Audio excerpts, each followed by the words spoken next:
Ok, donc bonjour Aziz Bouhajba. Bonjour Slim Ahmani. Évidemment, quelques questions sur l'agriculture qui nous intéressent et qui nous préoccupent tous. Peux-tu partager avec nous alors donc, en dehors de ton parcours, mais évidemment, comment tu en es arrivé à être considéré comme un expert en éco-agriculture et agroécologie en Tunisie et quelles ont été tes principales motivations? Ça part d'une longue expérience de 30 années de céréaliculture pratiquée en tant qu'agriculteur dans le domaine familial, dans une région semi-aride qui est difficile pour produire des céréales et surtout où la durabilité est menacée, aussi bien sur le plan environnemental qu'économique.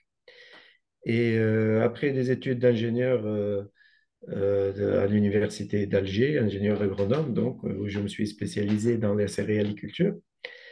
J'ai pris la gestion du domaine familial et je me suis trouvé confronté à des défis qui menaçaient directement la durabilité de mon exploitation.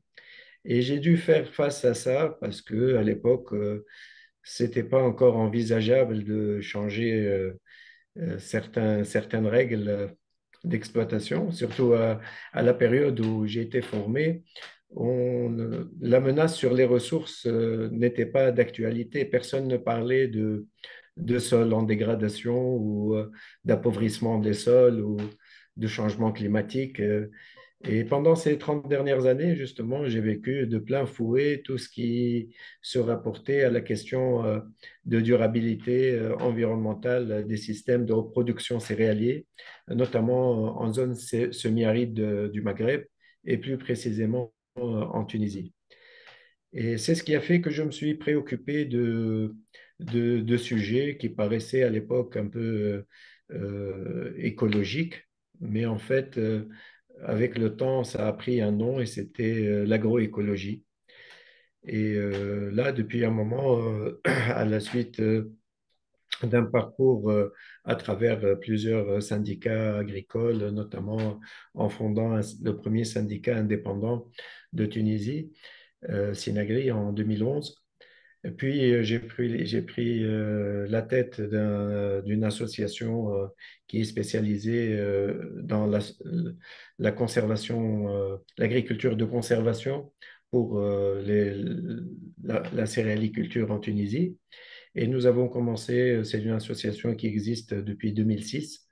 Et parmi les précurseurs et des agriculteurs, c'est un groupe d'agriculteurs qui s'est préoccupé déjà à l'époque de sujets environnementaux, notamment sur la conservation, la préservation des sols, de la dégradation, qui était visible à vue d'œil déjà à l'époque, par l'érosion, par l'appauvrissement en matière organique.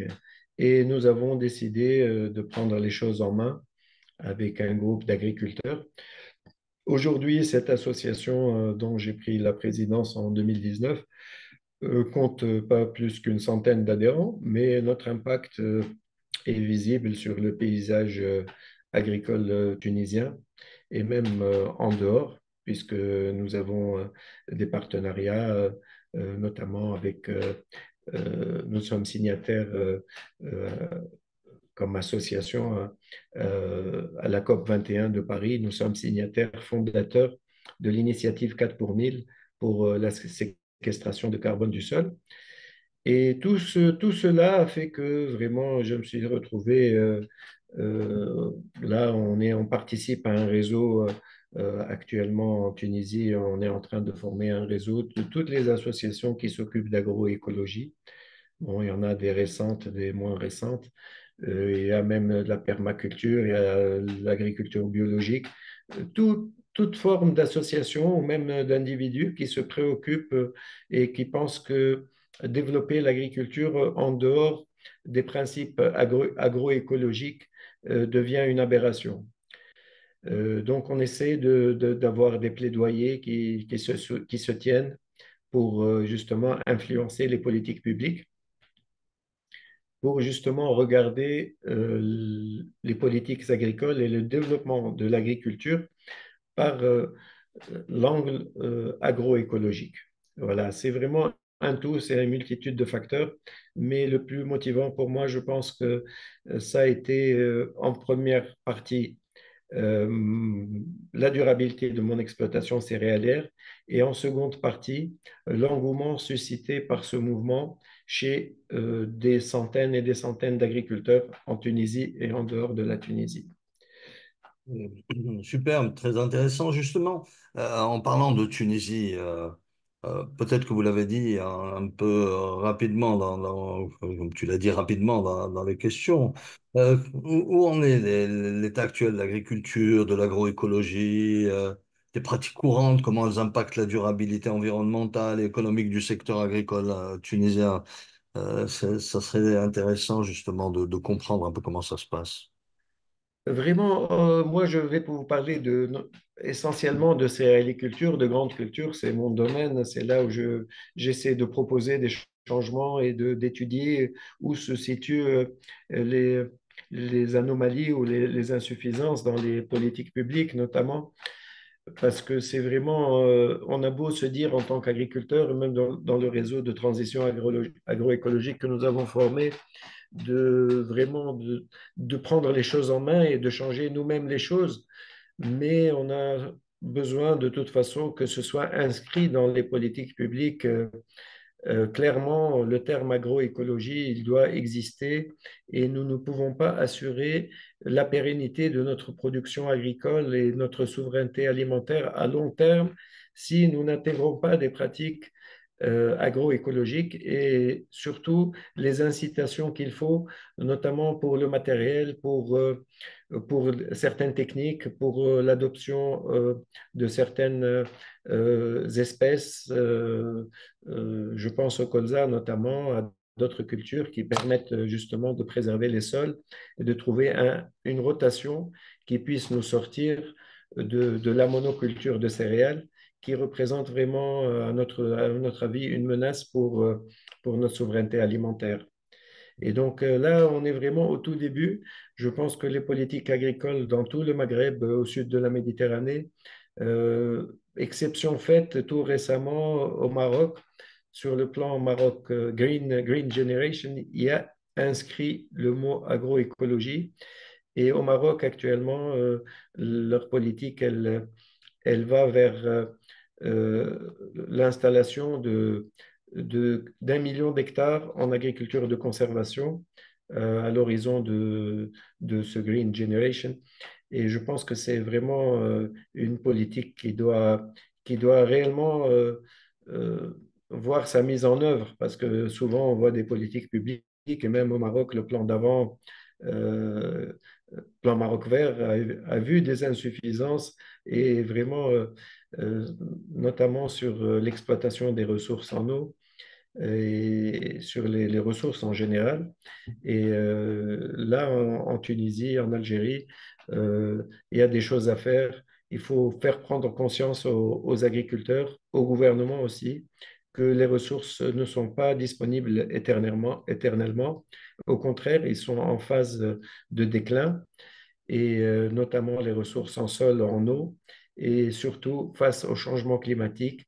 Si nous ne préservons pas nos sols par les techniques appropriées, par la recherche agronomique, aussi bien sur le plan génétique que sur le plan équipement, notre souveraineté alimentaire à terme est menacée. Et là, c'est une prise de conscience qui doit être prise à tous les niveaux.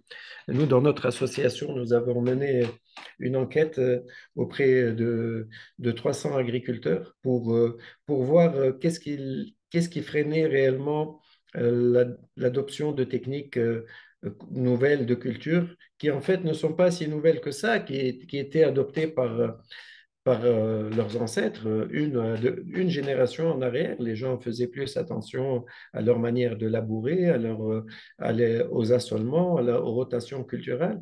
Aujourd'hui, les politiques publiques qui ont été menées à la sortie de l'indépendance vers les années 60, début des années 70, ont toujours poussé à la productivité et c'est-à-dire on voulait absolument avoir des chiffres sur sur les quantités de blé récoltées, sur les quantités de lait produites, sur les quantités de viande produites, sans se soucier de la durabilité de ces productions.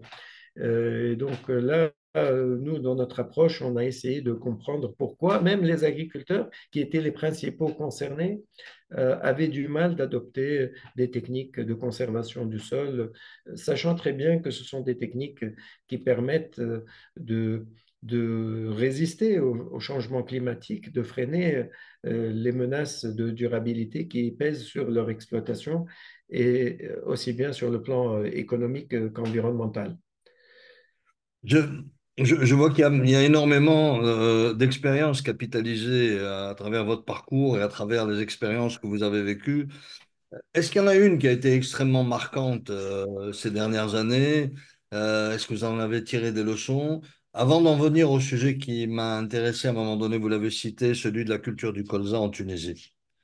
Eh bien, justement, moi, je pense que s'il y a deux sujets sur lesquels vraiment j'ai vu le changement de mes propres yeux, c'est un sujet que j'ai fait au tout début sans peser vraiment les conséquences parce que c'était la logique même dans ma tête.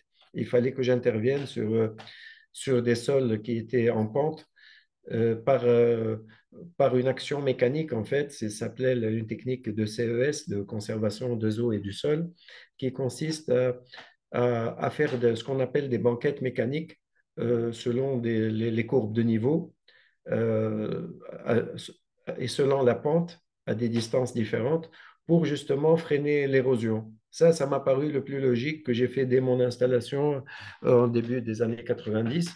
Mais malheureusement, ce sont des techniques dont on commence à voir les résultats après 20 ans.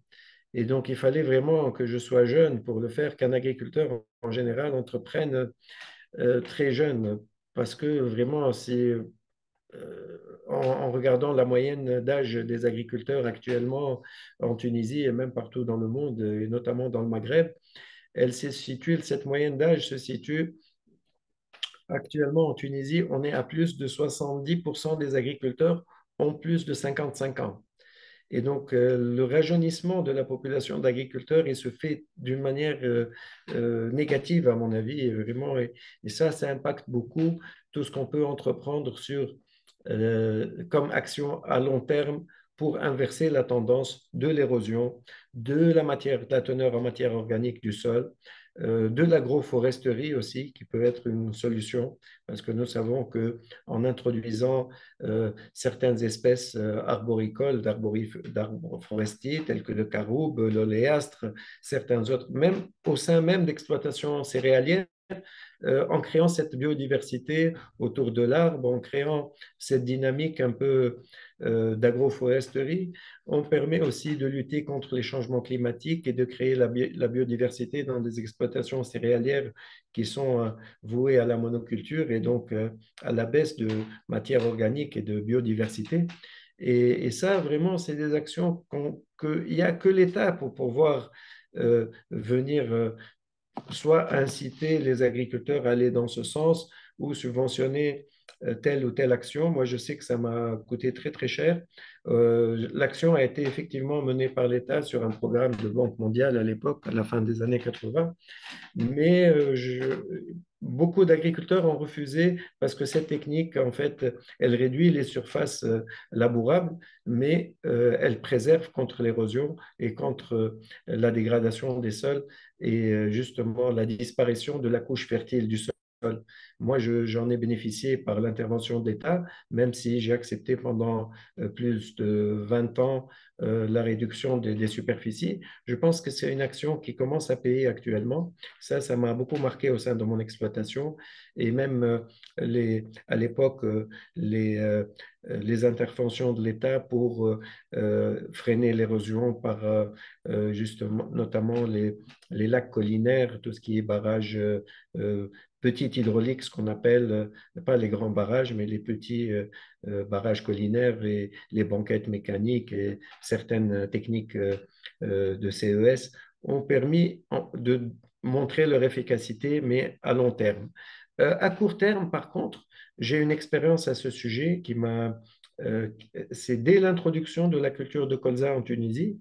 Nous, en tant qu'agriculteurs, à l'époque, on cherchait une alternative pour la monoculture et de se sortir de cette monoculture de céréales qui a fait que augmenter les risques de maladies sur les céréales et les coûts qui augmentent. Et avec le changement climatique, la rentabilité des céréales s'est vue menacée au sein des exploitations par la succession de sécheresses, par les, la, la longueur des périodes sèches, aussi bien estivales qu'en milieu d'année. Et donc, l'accumulation de maladies fongiques et donc les coûts de production qui devenaient de plus en plus élevés ont fait que cette rotation de céréales de colza, l'introduction du colza a été vraiment une bénédiction pour les céréaliculteurs. Nous avions commencé avec justement l'installation d'un triturateur en Tunisie qui a beaucoup appuyé cette filière et avec la coopération de la filière française, nous avons pu avancer sur des aspects techniques.